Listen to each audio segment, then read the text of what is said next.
if you don't have a strong personal brand, you will die, metaphorically. But you will not have a business if you don't have a strong personal brand. It is that black and white, in my opinion. Welcome to Reclaim Your Voice, a podcast for women in business who are ready to lead with more clarity, more ownership, and more confidence in who they already are. I'm Savannah Madden, confidence coach, public speaker, and the founder of award-winning theatre school Madden Theatre Arts. This is not about becoming someone new, it's about returning to your voice and leading in a way that feels aligned. Here we explore confidence, leadership, visibility, business growth, and the real shifts that happen as you evolve. If you know you're capable of more, you're in the right place. This is Reclaim Your Voice. Hello and welcome to Reclaim Your Voice. I am so excited to be joined by an amazing guest today who is an online business strategist, and he's known for helping businesses with launching, creating semi-passive income and recurring revenue. Matt Hall, welcome to the show. Yay, and the crowd goes wild. Savannah, thank you so much for having me here. I am really excited to dive into this conversation, and I'm really proud of you because obviously we've known each other for a few years now, and just seeing your journey and your commitment and determination. I know you've got a huge background in business and you've been around for years, and then kind of this new era of you now passing that forward and helping other people and really owning your space and owning your experience. I'm just so proud to see it. I'm so excited for everything that you're doing, and I'm honored to be here to share this podcast time together right now. So yeah, thank you so much for having me. Oh, Matt, that was so kind and generous of you. Thank you so much. It is my absolute pleasure to have you. And as you say, we've known each other for a little while now, and we've been chatting for quite a while about you coming onto the podcast. So I'm so glad that we've been able to make it happen in this even newer era of my podcasting journey. So for anyone meeting you for the first time, how do you describe what you do now and the role that you play in your business? Tell us. Yeah, so as you said there, my core thing is helping other business owners with online businesses, but in particular, helping them create semi-passive income and recurring revenue. Ultimately, for those that are maybe not as familiar or clear with those phrases, what we're talking about is helping entrepreneurs that are maybe currently making their revenue or earning their revenue from trading time for that money. In other words, like they might have a full diary of loads of amazing one-to-one clients, but they've basically hit a ceiling. Like, in order to grow, they have to like duplicate themselves to make that money. So what I help people with is creating group programs, courses, memberships, so that you can scale, so that you can still make that impact, but do it on a much wider scale. And the great thing with, for example, a membership, so like with our membership, we do one live Zoom session a week. So whether you have 50 people in there or 500 or 5,000 or 5 million trillion in there, like the time input is still one Zoom call a week. So that's the key thing that I help people do today. With that, there's a whole launch process, and there's a lot of like visibility that's a big part of doing launches. So I help people with that. And basically, the reason I help people with it is because it's exactly what I needed. I was that person, you know, this'll be, I can't believe it, Savannah, I feel dead old, but this will be my 16th year in business since I started my first company, which is still going today. That's a different company. And I learnt everything in business by learning what not to do. I had years and years and years of it being really flipping hard and being really busy, basically. And then when I learned about these other concepts of how there is easier ways to do business, it just completely changed not just my business, but my life. And that's now the thing that I just love talking about. I talk about it all the flipping time. In fact, someone asked me just before this call, what do you do for hobbies? And I had to think, I was like, I don't really have much. I just do this all the time because I love it so much. So yeah, I love seeing that shift in people when they go from that one-to-one model to being able to understand how to do a more one-to-many model. I just love taking people on that journey. So your role has evolved a lot over 16 years. Of being in business in the last 12 to 18 months. If people have been following your journey, they'll probably notice that you've evolved hugely. So what would you say that your role requires of you now that it didn't even 2 years ago? Well, I guess the thing now is I don't have to work with people in a one-to-one capacity. So the role now is a lot more working in group formats. The other thing is now I have more of a team around me. So what I love about the way that I've developed my business now is I've really paused and reflected on what do I love? What do I feel I'm really good at? And then the rest of the stuff, how can I delegate? How can I get support? How can I remove myself from those roles? So the honest answer now is like 90+% of what my role is today is doing the stuff I'm really good at or I really love. What I realized when I was doing a lot of one-to-one work is I was really good at that, but I really cared about my clients. So I would give in all the energy and everything I could within that hour's session or however long the session might be. That session ends and then you're on to the next one and you're doing it again. And then that session ends and you just would constantly feel exhausted from giving.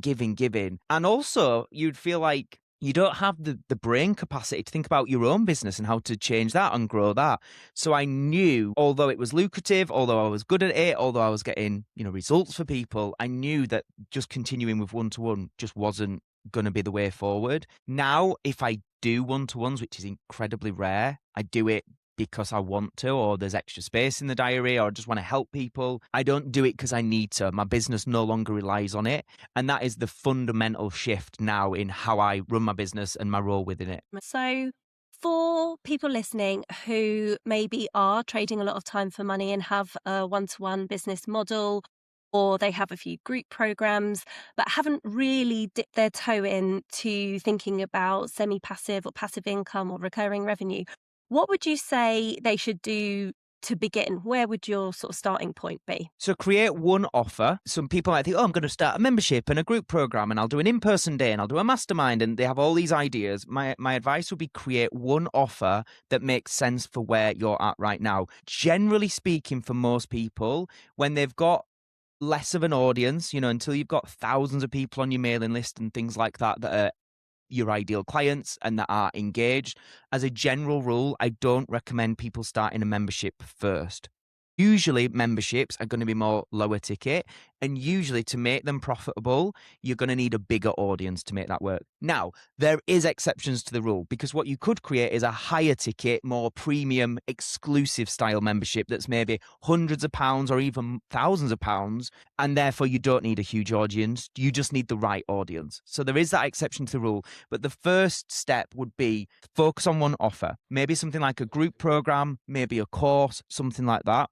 And really think about how to create an irresistible, no-brainer offer. And the way that we can often do that is, number one, talk to your ideal clients and ask them, what are they struggling with right now? You can survey your audience or literally just get on the phone and have conversations. But number two, take the time to, one of the exercises I get clients to do sometimes is just write down all the current frustrations, challenges, pain points, desires. Like, what is the things that ideal client really needs help with? And so if you imagine it like a sheet of paper, you'd write that down on the left, and then next to it on the right hand side, to each challenge or desire or whatever, you write, how does my program speak to that or solve that challenge or help them achieve that desire? And just by doing that exercise, that will put you on the right path really to creating what I call a no-brainer irresistible offer. And it takes a bit of time, and like there's loads of things to think about within that. It might be like, for example, with my program, people struggle with tech. So it's like, how can we solve that for them?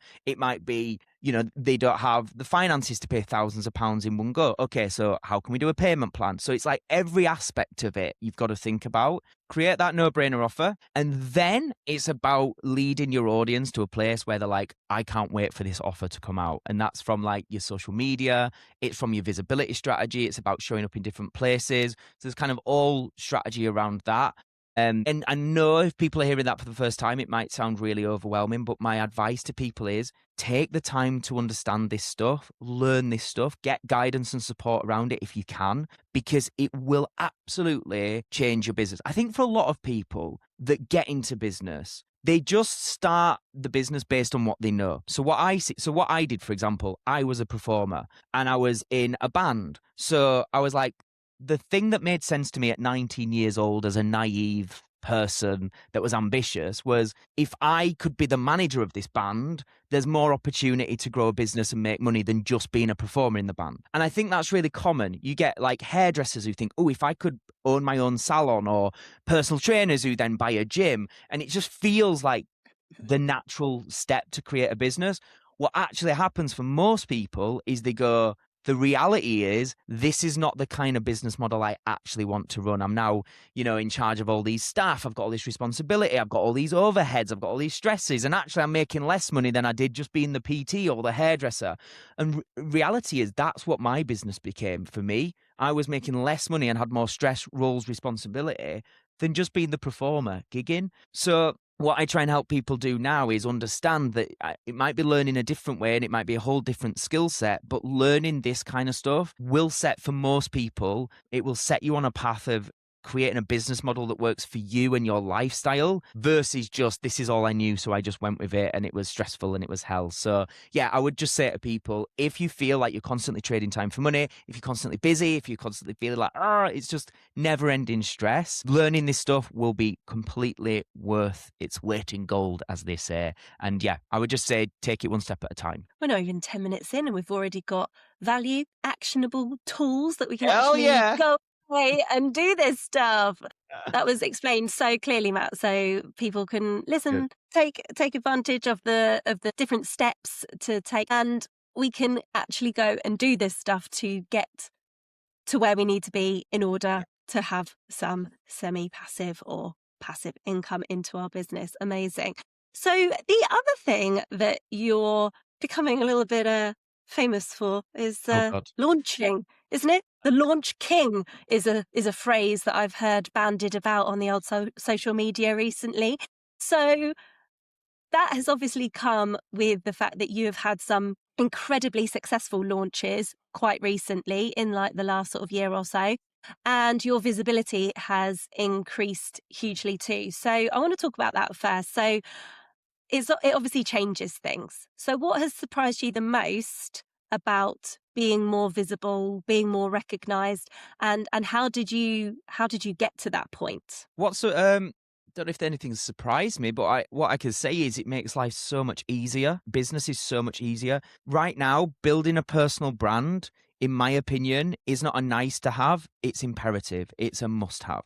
If you want to make money online, if you want to stay relevant in an age where artificial intelligence is pumping out lots of fake stuff online, and as a byproduct of that, people are struggling to trust what is real and what isn't, and what to invest in and what not to invest in. The only antidote to that is you having a strong personal brand, which includes in the real world as well as online. So it's being seen at events, it's being seen on stages, getting to retreats or whatever it is that's, right for your industry. You have got to build that personal brand. You've got to get visible. You've got to get known.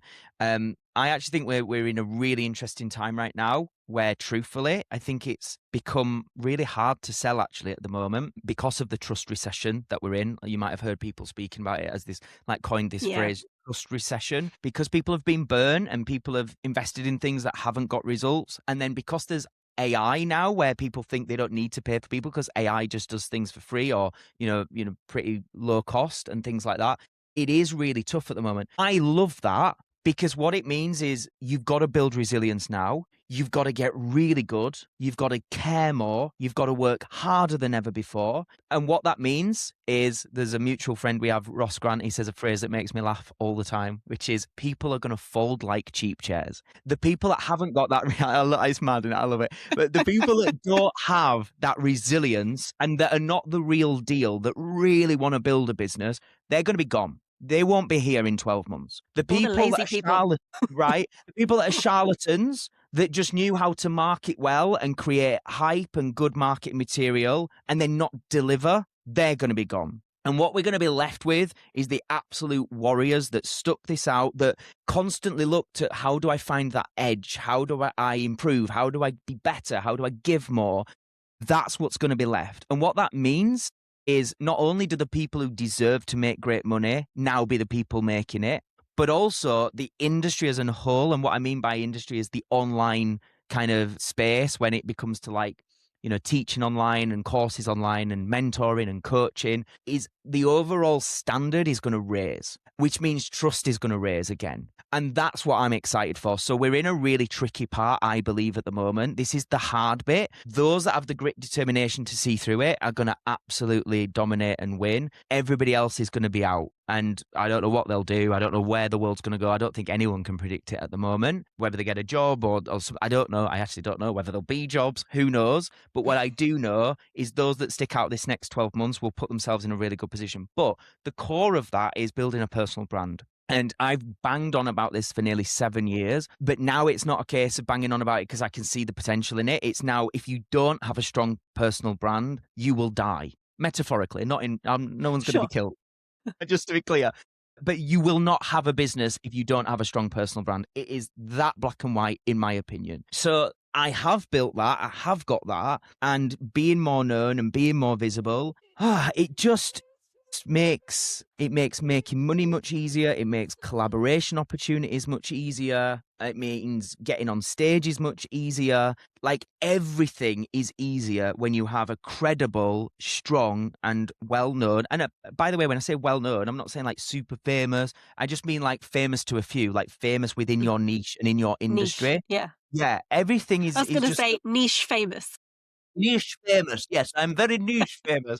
But that's exactly right. So then to bring that to kind of launching, yeah, and to your point of like being branded the launch king, which I don't know if I am, but I'll absolutely take that. I love it. When you have an offer like a course or a group program or a membership, one of the best ways to make great sales is to not just put it out there and just do a post on social media and go, "Oh, I've got a membership. Please, would you come and buy it?" You want to launch it. And you want to launch it with impact. You want to get people excited and intrigued by it. And so what I teach people to do, and it's not like a new formula, it's been around for a while now, is create a free launch event. So this is where we do like a free masterclass, a webinar, or a multiple day challenge, or a workshop, or a summit, something where people have the opportunity to work with you without paying anything. They get a try before they buy experience. And that is the thing that I would say over this last 18 months, I've obsessed with. Like, I think I've just about been on everybody's launch that ever it happened and existed. I have like literally been a student of launching, what's been great, what's not been great, why, what works for us, and just constant testing and tweaking. We know that people that sign up to your free event, in terms of then a conversion of how many of them convert into buy-in, the industry average is usually between 1% to 8%. So just knowing that information will then help you work back your strategy of, right, well, how many people do I need to know me to then sign up to the challenge to then convert to that 1 to 8%. And that's something I go through with people, is actually understanding the strategy behind it and the general conversions and things like that, so that you can be strategic rather than just do a launch and then nobody shows up and you go, why didn't it work? You know, we can actually break it down. But yeah, the average is around 1 to 8%. So you can expect whenever you launch something, around about 5% of people might buy from people that show up to that free launch event. We, on average, of our last few launches, get around 12%, so way above average, because we've learned how to do it really well. And if I was to give like one simple tip of what we do better than most people, is we just care more. That's it. Most people, when you go to their free event, in my experience, what I've witnessed is the whole thing is just a sales pitch disguised as giving value.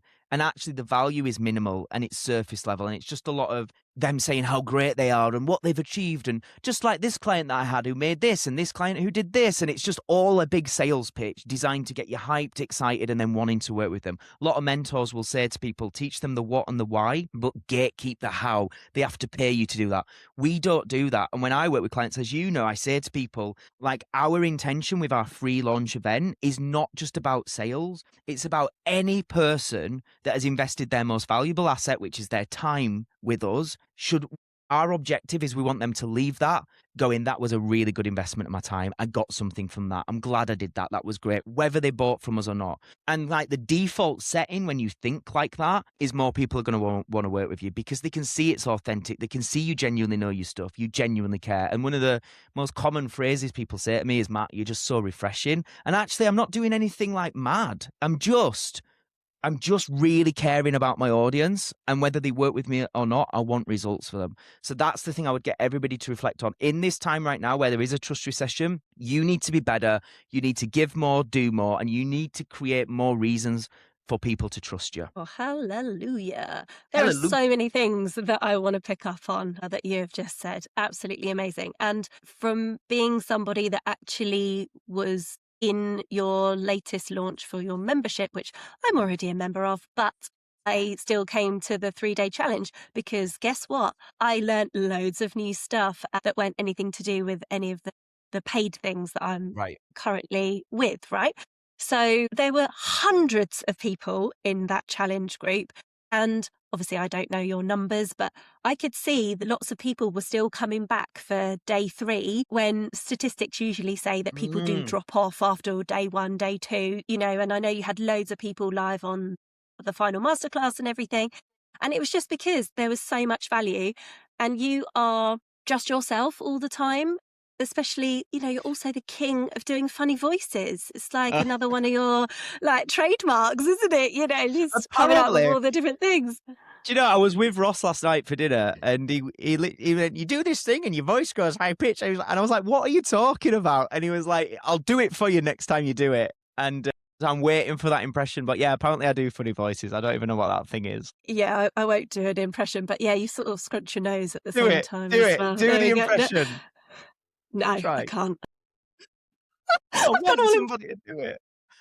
Okay. You can do it after. So, okay, we'll do it off camera. So yeah, it is. It's literally just the being yourself is the value that you give. And I have lost count of the amount of times I've been told about the whole give them the what and the I can't even remember the saying, but don't give them the how. They have to buy the how, as it were. You charge for the how. And I'm of the same school of thought as you of just give it all away for free. Like, you're doing here on this podcast, because then people are like, oh yeah, that sounds really good. I'll do that, or I'd like to try that. And then you might then get paid for the services at a later date, or you might not, but you've built a really good relationship with that person. And that's what I care about so much more. Like going forward, I'm like, I just want to sleep well at night knowing I'm doing my best. It's Yeah. not just about money for me. And if people never work with me, but they go, that guy's a good guy and he was great, I didn't want to work with him, whatever, that means more to me than just people paying me. And the other thing I think that we've just all got to remember about the what, the why, and the how thing is nothing you're going to say is unique. There's nothing you can say, you or I can say, or anyone can say, that is not readily available on ChatGPT, Google, YouTube, podcasts. Like, it's all out there for people. So you're not clever by gatekeeping a few sentences, because they can just ask ChatGPT, hey, he didn't tell me this bit, can you tell me it? So we've got to understand that information is not value anymore, because anybody can get information. And as Tony Robbins says anyway, like, knowledge is not power, it's potential power. It's what you do with the knowledge that gives it power. But the thing that we've got to remember as educators, teachers, mentors, coaches, is the power comes from having support, having that person they can reach out to that will give them bespoke guidance. It's having accountability, it's community, it's being around other people on a similar journey. Like, they're the things that people are going to invest in a world where AI gives them the answers. So I just want to really hone in on that point.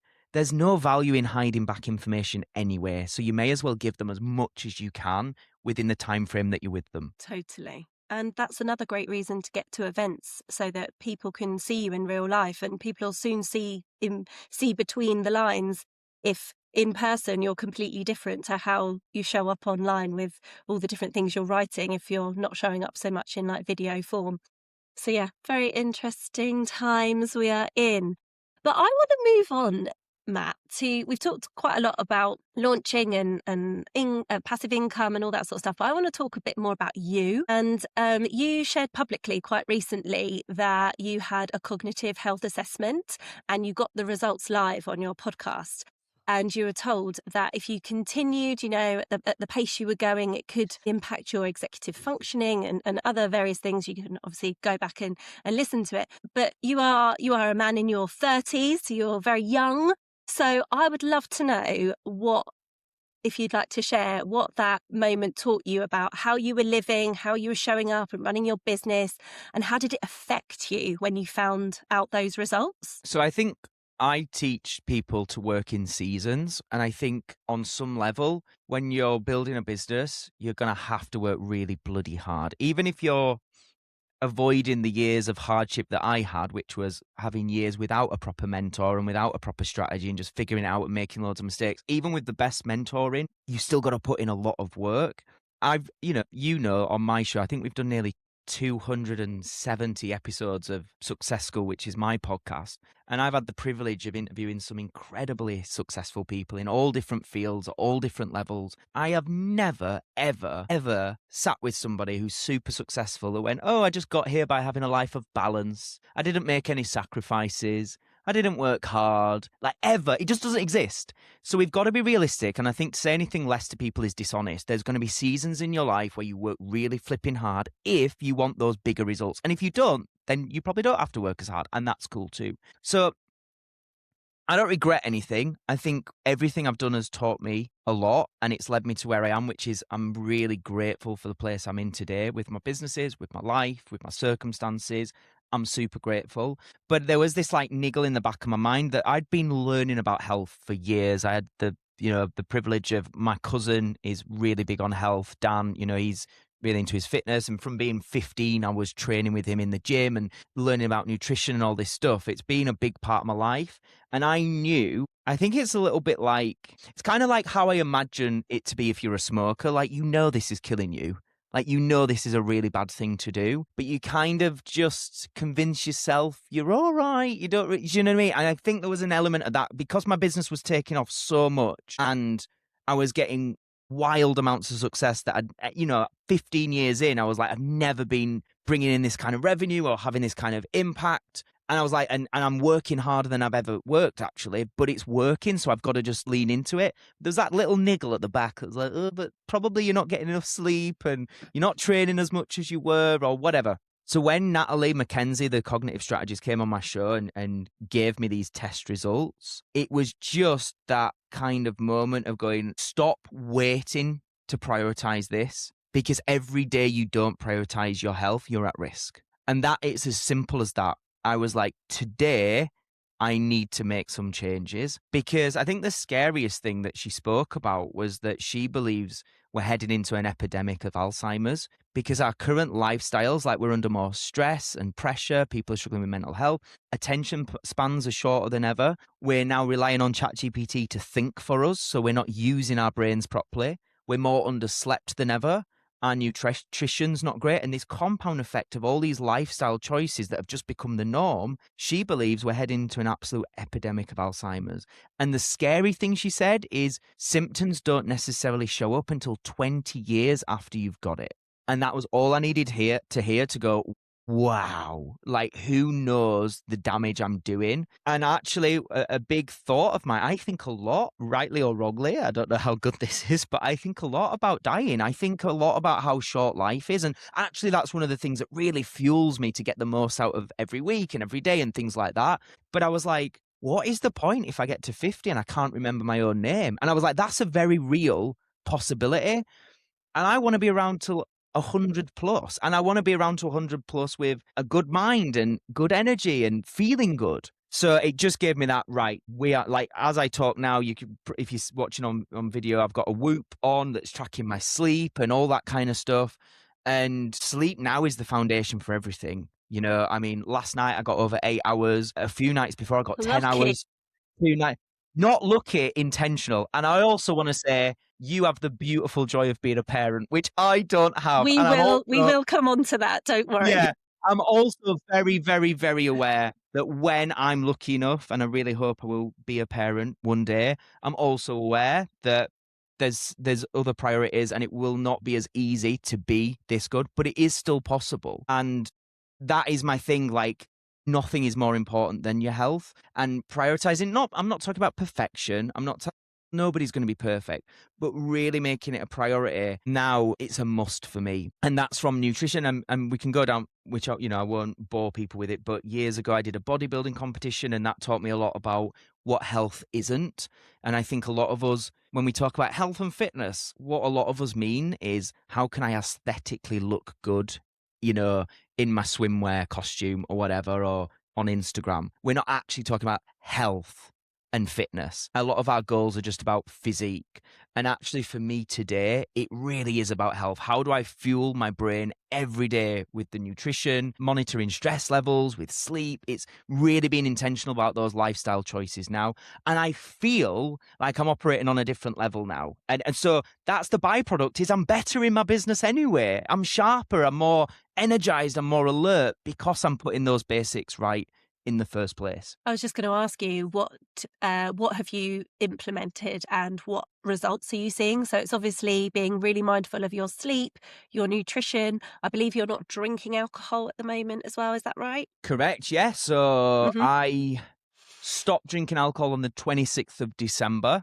And I said then I'm not like going to be this kind of one way or another, I'm teetotal. It's not like an identity piece for me. It's just like that's another thing. And I was never a big drinker anyway, but it was just like it's another thing that's not great for us. So that was 26th of December, obviously, where we are now. I had, for full transparency, I had 2 alcoholic drinks recently when I went on a date with a woman, and I didn't want it to be weird. I just wanted us to have a drink and it just be a cool thing. And I fancied it, so it's not like I've got this big thing of I'm a non-drinker. But aside from those 2 drinks on that one night, it's been a few months now of I just don't do it. And I've been to many social events where people are drinking and I've had those like non-alcohol alternatives and it's been great. And it's the best feeling the next day going, I've got 0 headache. I don't feel groggy. And honestly, I don't think alcohol will have much of a place in my life ever again. It might be the odd drink here, the odd drink there, and that will be it. Love that.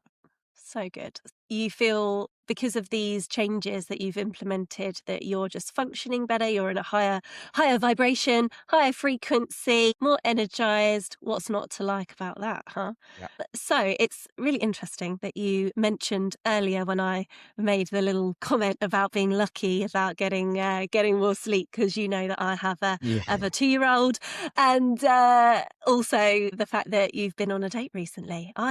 I saw a comment that you made on a Facebook post a little while ago, God, and I was like, what have I said? don't. I know, gosh, no, it's absolutely fine.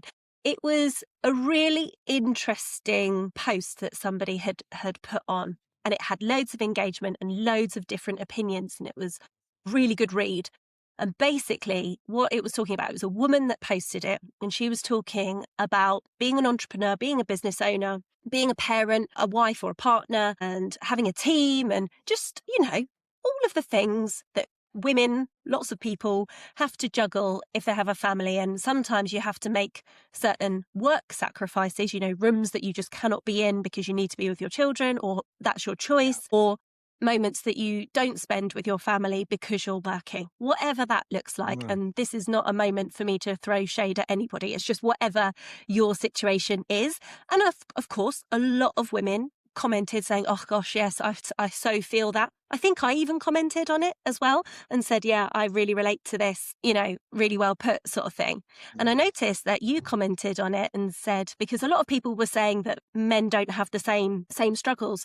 And I think your comment was along the lines of, because I didn't write it down, so I don't have it here verbatim, but it was along the lines of, I'm a single male business owner here, and I would love to have the opportunity to have a family and a family life to juggle with children. And I thought that was a really nice moment to share that. And I thought it was really open and honest of you. How does that affect you day to day? Does it affect you day to day? Is it something that you think about on a regular basis, or is it something that kind of crops up every now and again when you're in certain aspects of your work life? Yeah, so I feel really at peace with where I'm at in my life. There's one side of me that I would love to be a parent, and I've always been that kind of relationship person. So I was in a relationship for nearly 7 years with the woman that I thought I was going to marry and have children with, and that didn't work out.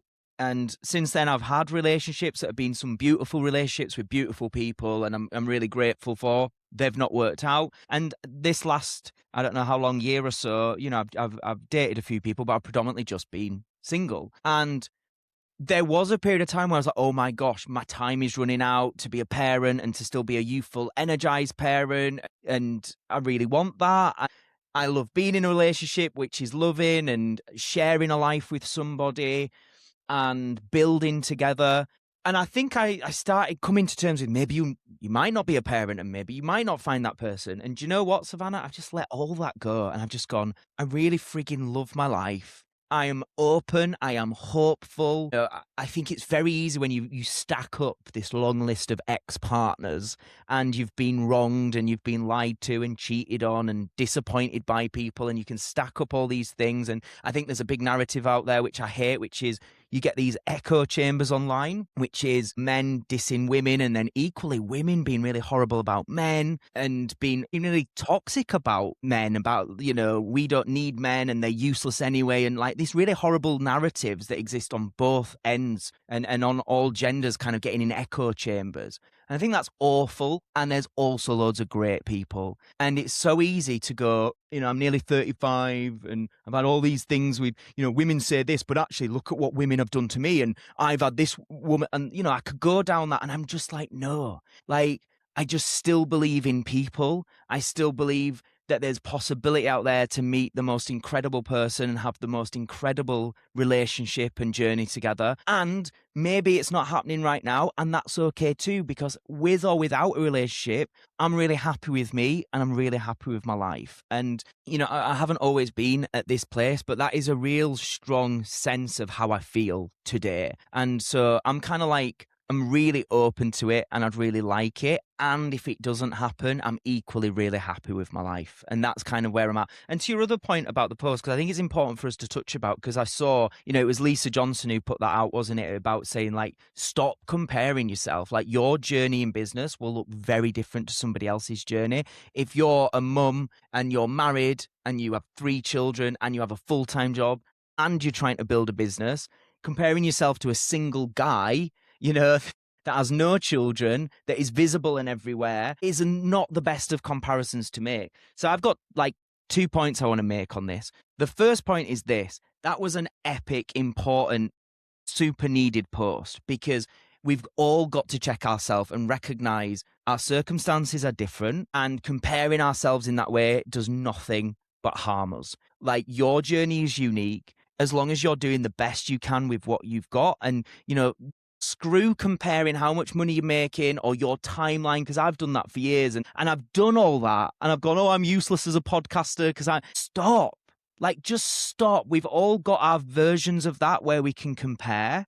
That's only damaging us. It's not inspirational because they're on their journey with their circumstances and it's different to you. So I think that was such an important point. And the thing that I really loved about it is it made people breathe and go, it's okay to recognize my journey is my journey and I don't have to compare to anybody else. The flip side, though, I'm going to take another angle. What I hate about the potential of those posts is people now lean into excuses. And what I want to be as a person is, for me, as a lad from Bradford, humble beginnings, mum a mobile hairdresser, dad a firefighter, nobody in my family has a business or is entrepreneurial. I still spent last week in LA with people that have businesses that are doing hundreds of millions, feeling like a complete imposter, feeling totally out of my comfort zone, going, do you know what? I still deserve a place at this table and it's still possible for me, irrespective of my upbringing, irrespective of where I live in the world or what my circumstances are. And I really want to champion that. And my point that I'm making here is, yes, respect your journey. Be realistic about where you are right now, your roles, responsibilities, your priorities, and make sure your strategy fits that. And at the same time, please don't hold yourself back, because Lisa, who wrote that post, built her business, which, by the way, has done 22 million in the last 7 years, whilst being a single parent, bringing up twins on her own and having a job at the same time, and had another business and so on. So the flip side is, it is possible, and if you want it bad enough, you'll find a way. And I don't want that voice to get lost, because we are, as human beings, as creatures that we are, we do want to avoid pain. And if there is an easier route, or we can let ourselves off the hook, we will do that. And in doing so, we'll potentially rob ourselves of the potential of a really beautiful outcome and a beautiful life. So there's kind of 2 angles I want to take on that. One, yes, don't compare. Your journey's unique and nobody's going through what you're going through in quite the same way. And on the other side, if you want to achieve whatever you want to achieve, it is possible and you can do it if you work hard enough. Comparison is the thief of joy, and don't let yourself off the hook.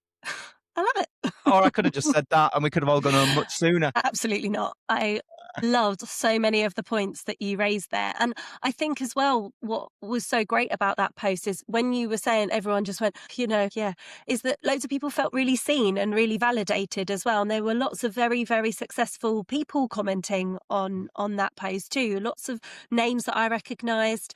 So I just think that it's important to share those kinds of opinions, because then people feel a lot less alone. And as we all know, sometimes building a business can be a little bit of a lonely place.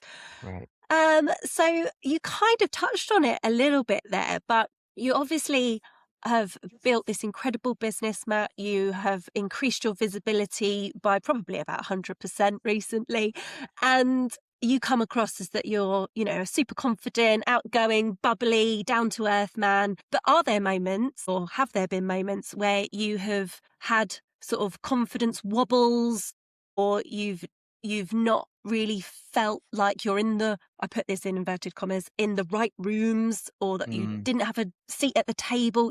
Those kind of, have you experienced those kind of feelings? Yeah, bloody loads. And we all do, right, in different ways. So the thing that I want to say about that is when you put yourself out there publicly, when you strive to do something that's not the norm, like building a business or building a personal brand and being judged and things like that, it's going to be tough. You're going to have people mocking you, judging you, criticizing you, telling you not to do it. I think I've spent a lot of my life always feeling like an in-betweener. I'm either working with clients that kind of look up to what I've done and want to learn from me, or I'm like with my team that look to me for the answers, or I'm in rooms where people feel to be 20 steps ahead of me and I'm not successful enough. And it's like you always feel like you don't fit in to some degree. And I'm sure there'll be people that resonate with that listening. So to your point about like it can be lonely and all that kind of stuff, I get it. The best piece of advice I can give to anybody is if you want to feel that less, you've got to just go through it and do more of it. So at this stage now, years into being online every single day, being constantly uncomfortable in rooms or doing things that scare me, like my first event that I put on or the first time I spoke on a stage, or like all these things just compounded over and over and over and over. Eventually you do just get to a place where you're so much more resilient and self-assured, where you can step into most rooms and be pretty okay. I still get nervous sometimes, but so much less than I ever did. And in my opinion, you can do mindset work, therapy, counseling. There's all this great stuff, and you should. Like, I'm a massive advocate of all that stuff, and it can all play its part. And for some people, that might be the biggest thing. For others, it might not. But for me, in my experience, the biggest thing that will help you shift your identity, change, your how you feel about yourself, your confidence, your self-worth, your self-belief, your pride, all these things comes at the end of consistently doing things that are uncomfortable and being persistent with that. Not going and speaking on your first stage and going, oh my God, our crap. Oh, I hated it. I'll never do it again. Going like I did last year, and I'll be really transparent, going on stage, feeling like you were crap, speaking to Helen who works with me and just saying, I hated that. I was rubbish. I was absolutely, and she was like, Matt, you was great. I was like, I wasn't. That was not my best work. And then going on another stage and having the exact same feelings and going, I was crap again. I hated that. And honestly, people won't know that. But a lot of the times, if you saw me speaking last year, I came off and just said to Helen, I hated that. That was awful. I never want to do it again. But guess what? I did it again, and I did it again, and I did it again, and I did it again. And just recently, I did one of my biggest stages. I spoke at Expert Empires, which was, speakers on there included like Fern Cotton and Eddie Abu and things like that. So I was up there with some high caliber speakers, and it was the most comfortable, confident, and happiest I've ever felt on a stage. Now, I wouldn't have got there had I have quit last year 2 or 3 talks in and said, this is awful. I feel so anxious. I feel so stressed. I'm beating myself up. It would have been really easy to quit, but I pushed through that pain threshold. And that's my advice I would say to anyone listening is you've got to do stuff for long enough, and it will be uncomfortable for a lot of that, to come through the other side where you get to a point where you go, I do know my stuff. I can do this. I am actually all right. And I do feel comfortable doing it. And usually to get to that point takes longer than you think it's going to take. And because it takes longer, people just stop and quit. And let me tell you now, there's one way of guaranteeing failure, and that's stopping. If you don't stop, you just might succeed. And so that's my whole ethos is I just don't stop. The reason I'm here 16 years later in business is not because it's been easy and I just made loads of money. It's because I just didn't give myself a backup plan. I've never, ever quit. And that's why today I feel comfortable in my business. Today I have great opportunities. Today I have a strong personal brand. The biggest reason, the number one reason, is not because I'm brilliant or talented or any more special or whatever. It's just because I never stopped doing it. And that alone has been the biggest contributor to what I am today. Oh, Matt, amazing. Thank you so much. Right, we're about to wrap things up now. So if we want to connect with you or hang out with you a little bit more, where can we find you?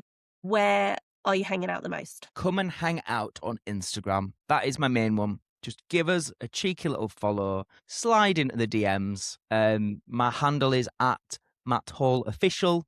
You'll remember that, just officially me. Come and find me. I know it's really cheesy. By the way, I came up with that years ago when I was a performer and I thought I was something special and now it's well embarrassing, but we stuck with it. So yeah, Matt Hall Official. And I always say when I'm on shows like this, do drop me a message. Like, I think it's easy with podcasts. You just listen passively or while you're driving or in the gym and you forget that the person you're listening to is a real person, that there might be opportunities. And I'm not just saying like buy my stuff. It might be there's collaboration opportunities. It might be, like I have a membership that you might be a good fit to speak to my members. And, there's all ways we might be able to support or work together or help each other or just become friends. So I would say if you've found anything I've said today resonates or is of interest, please do A, follow me, but B, just drop me a message. Just say, Matt, listen to you on Savannah's show. Would be nice to connect and it'd be lovely to hear from you. Lovely. And can we see you in person at any events this year? Well, Savannah, thank you for asking. Yes, you bloody can. So the big one is obviously my event, which I know you've been a huge supporter of over the years. You were literally there at our very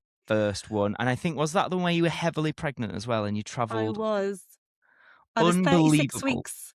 Yeah, I was 36 weeks pregnant and I live a 3-hour drive from Manchester. So I drove up in the morning, evented hard, and then drove back that evening for 3 hours. Nobody listening has got any excuse to not be there now. Honestly, I just remember shouting you out and just being like, I think I remember saying it was a bit where everyone was up dancing. I was like, not you, Savannah, sit down. I don't want you to give birth. Jumping away. And as it happened, my son was so overdue that I didn't give birth for like another 6 weeks or something outrageous. Wow. So yeah, it's all good. Anyway, tell us more about your event. Yeah, so that was I mean, you've been a massive supporter of these events and what we've really tried to do is learn every event, and this will be our 6th one. We've consistently looked at how can we make this more impactful. It's not just a case of just better, it's how can it actually help people in their business more. I've been to loads of events myself. I also have another business which is an entertainment business which deals with live events, so I've been around the event space for a long, long time. And with our events, we really want to make sure that yes, people enjoy it. Yes, they get value. Yes, it's a good experience. Yes, we think about attention to details, but most importantly, that it actually gets them results. It actually has a positive impact on what they're doing in their business. So this event is the 13th and the 14th of April. It's the first time we've done it as a 2-day event. It's called Business Mastery Live in Leeds. It's at the incredible Queen's Hotel, which is just the most beautiful venue. It's literally attached to Leeds train station, so it's the easiest venue to get to ever. 2 days. We've got incredible speakers, which includes Daniel Priestley, which a lot of people will know of him. Incredible author of Oversubscribed, Key Person of Influence. He's also the founder of Score App, absolutely huge business. Just an incredible business person, and I just love his mind. And he's going to be doing a 90-minute keynote, so he's going to really be giving. He's also going to be there for anyone that buys a platinum ticket, which is like there's an exclusive dinner with a smaller group of people. He's going to be at that dinner, so you get to actually properly meet him and chat to him if you do that. But yeah, we've got him. We've got Scott Thomas. People might know the Thomas brothers. There's Ryan Thomas, Adam Thomas. They're hilarious. I'll bloody love them. And Scott, I would say, is the one who's more the sensible, spiritual one. He was on Love Island years ago. So he's going to be there. We've got Lisa Johnson, who we referenced earlier. Just amazing, amazing speakers. But the thing I do want to say to people is it's not just an event where you're constantly just going to be spoken at for 2 days. There's going to be space to think, to reflect, to connect with other people in the room. There's going to be around about 500 people attending this event. So just think of the opportunity in that room for genuine connection and networking. And there'll be people in that room that are doing multiple millions. There'll be people that are right at the beginning of the journey, and there'll be people every step in between. So it's going to be a really beautiful room with great energy. But as I say, real space to think, to reflect, to connect, to collaborate, and also to get things done whilst you're there in the room, so that you don't just leave the 2 days with pages of notes, which now overwhelm you, and then nothing happens. We really want to encourage people to do stuff there and then, so they leave with results. So if you'd like to come to that, we would love you to get your tickets. I'm sure we can put the link somewhere, can't we? Whether it be in the show notes or whatever. We can put it in the show notes. Great. Thank you so much, Matt. That has been incredible. So much to take away, so many tools, so many things that we can actually action. And, like you just said, not pages and pages of notes, stuff we can actually do. So thank you so much. Thank you so much for listening to this episode of Reclaim Your Voice. If today's conversation resonated, then head to the show notes where you'll find my free audio gift. And if this episode helped you in any way, it would mean so much if you shared it, rated or reviewed the show. That support helps these conversations reach the people who really need them. You can also watch the full episode on YouTube. Thank you so much for listening, and we'll see you soon.